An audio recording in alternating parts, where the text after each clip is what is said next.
New Hope TV, your encounter with God. The last episode, we heard a very crucial thing, very important thing for every believer. Many people feel that they are helpless, that they are fearful. Fearful is actually the opposite of faith. Fear is opposite of faith. So they are afraid of the circumstance around them, afraid of their financial situation around them. And today, in this condition, at this present time, afraid of COVID-19, whether it will sneak into your house, whether it will devour you. They are afraid of so many things. That is what the flesh, my dear brothers and sisters. That is why it says, the flesh profits you nothing. It cannot help you. The things that you depend upon the world, are you with me? The precautions that you take so that you are not financially broke, that you are not emotionally broke, that you are not physically broke, meaning you are ill, or that COVID-19 doesn't creep into your life or into your bodies or into your houses. They are all man-made solutions. But you find the most unexpected things happen to the most unexpected of people. Suddenly we hear such and such a person just died overnight. Such and such a person died because of COVID-19. Let's not go into the details, but what you believe or what you trust on the flesh of the world, the Word of God says in the book of John chapter 6 verse 63, the flesh, that is the worldly things, profits nothing. It is a spirit that gives life. It is I who give you life. And then it says that the words that I speak to you, they are spirit and they are life. So my dear brothers, I want to tell you that it is the Word of God that gives you life. And therefore, when you believe in the Word of God, what you believe will happen to you in your life. Hallelujah. So if you are a member of the Church of God, that is Church of Christ Jesus, only one church, again and again I'm telling you, all the churches that you and I see and are members of physically are only for convenience sake, for people to meet and to praise and to worship and to listen to the Word of God. But the real church is the spiritual church which Jesus Christ established. And that is only the Church of Christ. It is that church which Jesus says, the gates of hell shall never ever prevail against my church. And of course, these physical churches established here are needed so that that church can train, can give life to the people there so that they can be made living stones to be forming part of that spiritual church in which Jesus dwells. Amen. That is a church, hallelujah, that you and I need to understand that we are part of and be very confident about. Hallelujah. So you and I are seated with Jesus in exercising spiritual authority. That's authority you must exercise. Because you know, when you read the word in the book of Revelation chapter 1 verse 6, says God has redeemed us with His blood. So you and I are made into a nation of priests and kings. Priests to minister to God and kings to exercise kingdom authority. Hallelujah. So again, talking of humility. Humility is the very nature of God. 1 Peter 5:6 says, therefore humble yourself under the mighty hand of God, that He may exalt you in due time. Hallelujah. These are all, my dear brothers and sisters, covenant promises of God. That if the minute you humble yourself, just as much as the Father recognized Jesus who humbled Himself. You heard earlier from the book of Philippians chapter 2 verse 8. You must read it, how He humbled Himself to the point of death. Hallelujah. If you are willing to do that, I want to tell you, our God will exalt you in due time. Of course, not according to your timetable, not according to your ways or what you think is the manifestation of God exalting you, but according to God's plan and purpose for you. I'll read it once again. Please receive it into your heart. Receive it into your spirit. And I can tell you, every word that you receive, in your spirit, you're actually becoming pregnant with that word. And when you become pregnant in the spiritual realm with that word, you will see the glory of that word manifest itself. Not only for you to see, but the people around you to see. As much as, hallelujah, the word in John 1:14, it says, the word became flesh and dwelt amongst us, and we beheld the glory of that word. Today, when you are pregnant with the Word of God, I want to tell you, the glory of that Word which you believed in, the glory of that Word will manifest in your life. Hallelujah. So you need to understand, the Word is a blessing. And what is the glory that is manifested is a fruit or the harvest of that blessing that the Lord has given us. Hallelujah. So what should be our attitude? With a humble heart, what should be our attitude? You can always say with your lips, I am humble, I'm the most humble person. Yeah, God's word says that Moses was the most humble person. I am like Moses. You can say all that thing, it's just self-glorification, declaration of your self-righteousness. That is of no avail, my dear brother, sister. Your heart must be unto Jesus.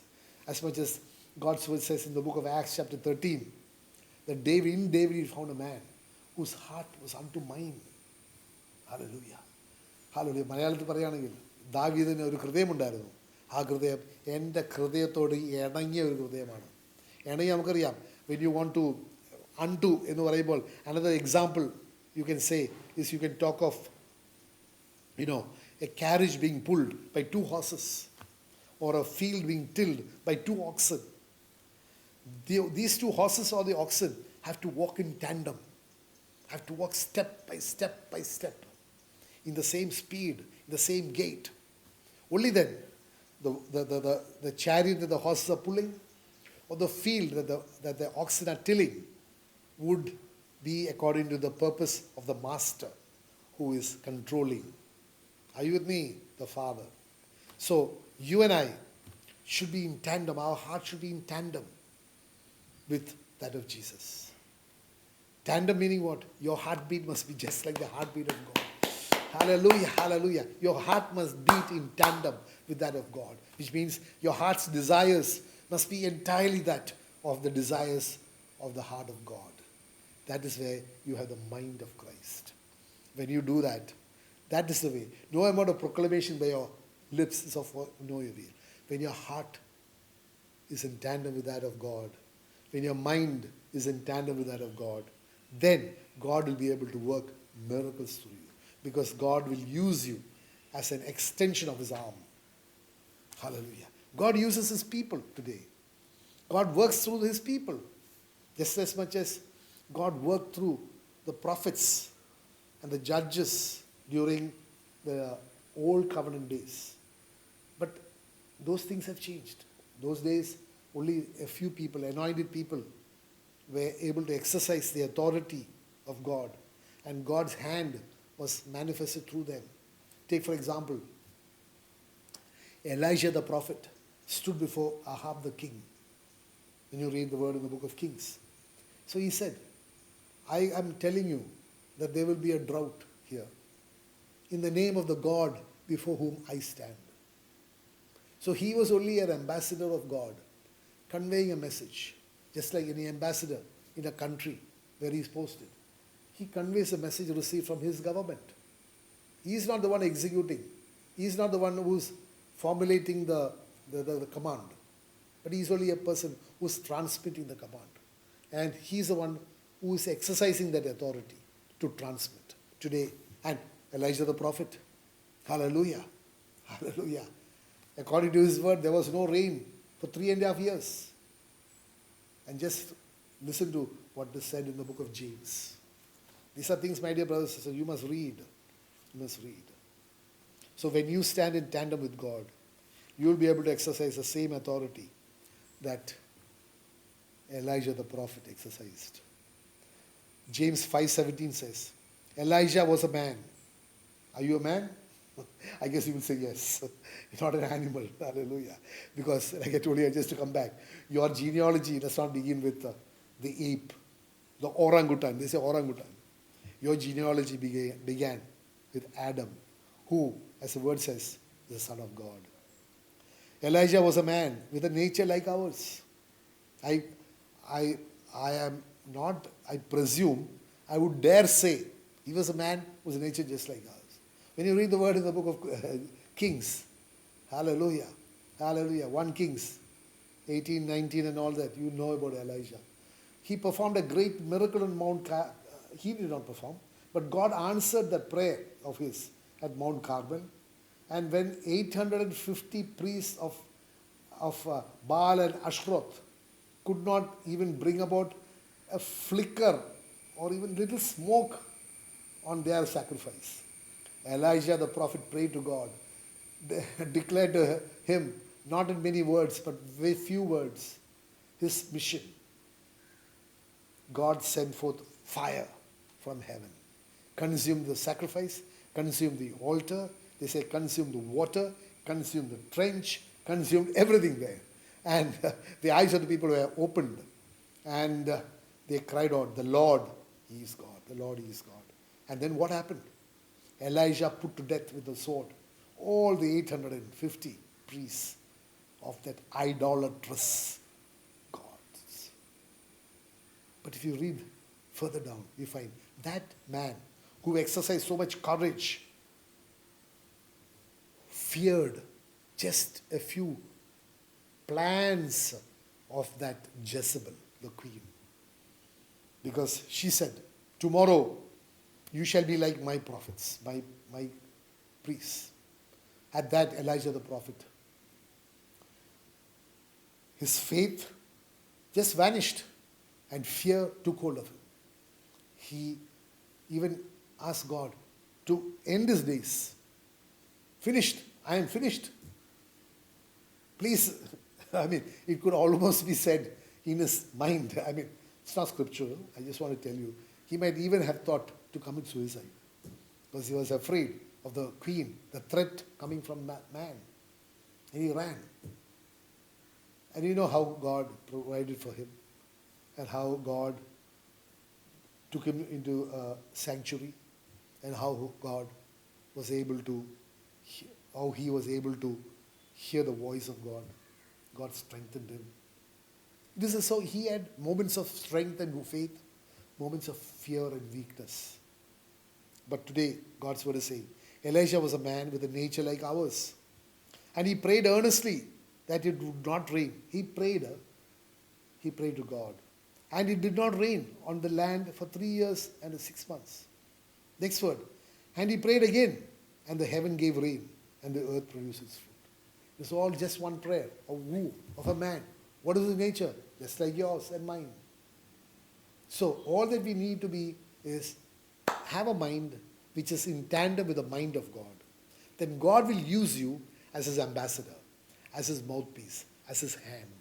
And you will be able to exercise kingdom authority while you are here. All because Elijah was a man who humbled himself. Hallelujah. So what should be our attitude?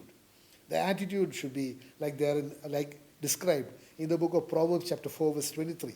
It says, keep your heart with all diligence, for out of it spring the issues of life. Your heart, like I told you earlier. Acts 13 says about David the king, that his heart, God was making actually it was a testimony, it was a witnessing by Jesus, saying that he had a heart that is unto mine. So I loved him. I loved him irrespective of his adultery. I loved him irrespective of his murder. I loved him irrespective of all the bloodshed. But I respected him. Why? Because of what is described in Psalm 51. He repented and confessed his sin. And he was able to say, take everything away from me, but do not take your Holy Spirit away from me. And he also said, restore unto me the joy of my salvation. Today, my dear brothers and sisters, as a believer, you should be able to pray the same prayer. Take away everything, but do not take your Holy Spirit away. Holy Spirit is the sign of the presence of God, is a sign of that you and I are a son and a daughter of God. And that presence gives you great joy. That joy is what Jesus was able to see beyond the cross. Hebrews 12:2. You and I will be able to attain Matthew 25, enter into the joy of the Lord. So that salvation, joy of salvation. Do not take away the joy of my salvation. Do not take away the presence of thy Holy Spirit. That's all I need. My dear brothers, that's all you need. Because when you have that, you come into that situation, which is referred to in the book of Matthew, chapter 6, verse 33. It says, seek ye first the kingdom of God and his righteousness. And all the things that you need will be added unto you. Will be added unto you. And you'll also be able to say, with confidence, having experienced that provision, protection, the love of God for you, you will be able to make confession to others, be a witness to others, and be able to say with conviction what was said in the book of Philippians chapter 4 verse 19. My God shall supply your need according to his riches in glory by Christ Jesus. So there are three people there acting on faith and faithfulness. Me and you acting on faith. God acting on his faithfulness. My God shall supply your need according to his riches in glory by Christ Jesus. This should be the understanding of every believer. You should never get desperate. You should never become hopeless. Hopelessness is not your inheritance. But I want to tell you, hope is your inheritance. Because hope is Jesus Christ himself. I've said several times, Jesus Christ is your hope as much as he is your Savior. If your Savior is a person, your hope is also a person. In our church, I go on saying this because very often people have the wrong notion that hope is an emotional thing. It's a frame of mind. Some people you ask them, how are you? Say, oh, I'm hopeless. Hopeless. Actually, hope is not an emotion. Hope is not a frame of mind. Hope is not a situation that you are in. No, hope is a person. If your Savior is a person, then I dare say your hope is a person. If your Savior is an emotion, if a feeling, then your hope is also a feeling. But I'm sure you will say, your Savior is Lord Jesus Christ. Hallelujah. He is a person who died for you, and therefore, he is your Savior. Therefore, he is a person. His name is Jesus, because he will save his people from their sins. He came to die at the cross of Calvary. He took my sins, gave me his life, his righteousness. So, salvation, Savior is a person. Then, please read this. Paul, an apostle of Jesus Christ, by the commandment of God, our Savior. So, God, Jesus is our Savior. Then again he describes. And the Lord Jesus, our hope. So if you can say our Savior is Jesus Christ, a person, then obviously a plain reading of this will lead you to the irresistible conclusion that our hope is also a person. And his name is also Jesus Christ. Lord and the Lord Jesus Christ, our hope. I mean, I don't have to even give you any explanation. The Lord Jesus Christ, our hope. The Lord Jesus Christ, our Savior. Both are one and the same person of Jesus Christ. That is why in the book of Romans, chapter 5, verse 5, it says, will Jesus disappoint you from your salvation? No. I'm sure as a believer you would say, my God, as the word says in the book of John, chapter 14, verse 3, he is going to come back to take me to be with him where he is. And not only I am not going to be homeless there, maybe you're homeless here but not there, because he has built many mansions. His father's house, there are many mansions, and one of them is reserved for me, and he will come back. Now, please be alert about the cutting at all, because this particular episode, this particular day, today, there have been several cuttings. Power failure, change of battery, and all that. Okay. Hallelujah. Amen. So we have been hearing from the book of Proverbs, chapter 4, verse 23, that God is advising us or commanding us, keep your heart with due diligence, for out of it spring the issues of life. So your heart is a repository of your emotions, your soul, the soul heart. The spirit is always in tandem with God. Your soul is in between the spirit and the body.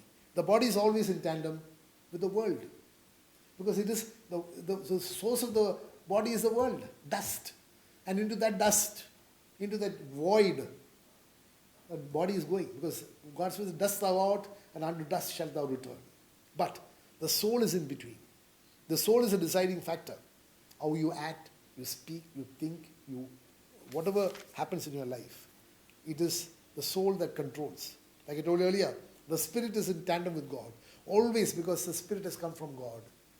It's the breath of life. And God breathed into man's nostrils, and man became a living being. The word of God says in the book of Genesis chapter 2. And therefore there is a constant war going on between the spirit and the body, and the soul is a deciding factor. Like we know many meetings, there is a casting vote. Hallelujah. And similarly, that is what Paul in the book of Romans chapter 7 says. It is so crucial, my dear brothers and sisters. He says that the desire for sin and for unrighteousness is so much that I do the things that I don't want to, that I know. The Spirit says it's not good, but I do it because the pull of the flesh is more. And I don't do the things that I want to do. The Spirit says do this, but I don't do. Again, the pull of the flesh is so much. The flesh is majority. And therefore the soul is captivated or is influenced, is under the sway of the flesh. And what comes out is according to the flesh. Hallelujah. That is why he says, keep your heart with due diligence. That is, keep your soul with due diligence. For out of it spring issues of life. Every issue of life. Whether I love my God or hate my God is an issue of life. Whether I speak God's word or speak the words belonging to the world is an issue of life. So everything, our emotions, our talk, our speech, our thought, everything is related to the issues of life. Because everything has a consequence. Are you with me? If I say something bad about someone, it has a consequence. If I say something good about someone, it's a consequence. If I believe God, it's a consequence. If I disbelieve, everything that you do has a consequence. That is why it's called issues of life. And then, next 3 verses, I want you to draw your attention to that. So one, it says, gives us an overall command. Keep your heart with due diligence, means carefully. For out of it comes, spring forth the issues of life. Now verse 24, let's hear that. It says, put away from you a deceitful mouth and put perverse lips far from you. It says, you must control your speech, your tongue, your mouth. The book of James deals in great detail about that tongue of yours. It is like a forest fire. A small speck is enough. Just 2 barks or wood pieces rubbing together is enough to make a spark. And this can result in a forest fire which can destroy hundreds and thousands of acres or hectares of forest land. Small fire. Your tongue is like that. It is also compared to a rudder of let us assume a oil tanker, maybe 500,000 tons of goods can be carried. A huge mammoth of a ship, but it is controlled by a small rudder. At the back, that rudder decides where the ship is going. Similarly, your tongue, a small, it's also shaped like a rudder. Hallelujah. Hallelujah. The tongue can decide the direction where you're going. Be careful of the tongue. My dear brothers and sisters, you and I need to control the tongue. And when you control the tongue, you can also control your future, your blessings. That is why again the book of Proverbs. Turn with me to the book of Proverbs chapter 18. Hallelujah. It says, verse 21 says, death and life are in the power of the tongue, and those who love it will eat its fruit. Death and life. So your tongue can speak for death or life. We know light is always referred to as life. Where there is light, there is life. You plant a seed, you need sunlight for it to germinate, grow, and produce fruit. So light is for the very sustenance. Light is essential. That is why when you look at the book of Genesis, God said, first thing he said is, let there be light. And there was light. So that light is necessary for all the other things that God created for it to survive and flourish and grow. But how did God make light? He just said, let there be light. The spoken word brought about light. So today I want to urge you, my dear brothers, the words that you speak, if you speak words of life, they can bring about life in your life. Hallelujah. Words of life bring about life in your life. Amen. Hallelujah. You will eat the fruit of life. Hallelujah. At the same time, you could speak words of death. Hallelujah. That is curses. That is why God's word very clearly says, if whatever you say with your tongue, it will happen. Because if God said, let there be light, and it happened, there was light. If God had said, over that void, darkness, he commanded light to come because he spoke the word. Similarly, you can in your own life command a curse upon yourself. That is why, my dear brothers, it is so important that you do not curse anybody, including yourself, with your words. Many people ask, how are you? And they curse themselves saying, oh, times are bad, hopeless, I don't know what to do. Even God cannot come into my situation. These are all curses that you're bringing upon yourself. Or sometimes you curse your children. He's an idiot. He's a good for nothing. He's a rascal. He will become all that, what do you say? So don't do that. If you've done that, I don't want to tell you. It's not too late. Just go on your knees, confess your sins. and God will reverse it. God spoke light over a darkness. Similarly, if you have if you have brought darkness into your life, into your family, by saying words of darkness, of curses, one word from God is enough to bring light into that situation. Because when you read the word in the book of Corinthians, 2 Corinthians chapter 4, 3 and 4, you must read it. It says, it refers to what the gospel is. The light of the glory of the gospel of Christ, which is the image of God himself, will shine on you. So when you receive God's word, the light of God will come into and dispel all the darkness that you have accumulated until this last moment. Hallelujah. Because when light comes, light does not ask, how long was this darkness here?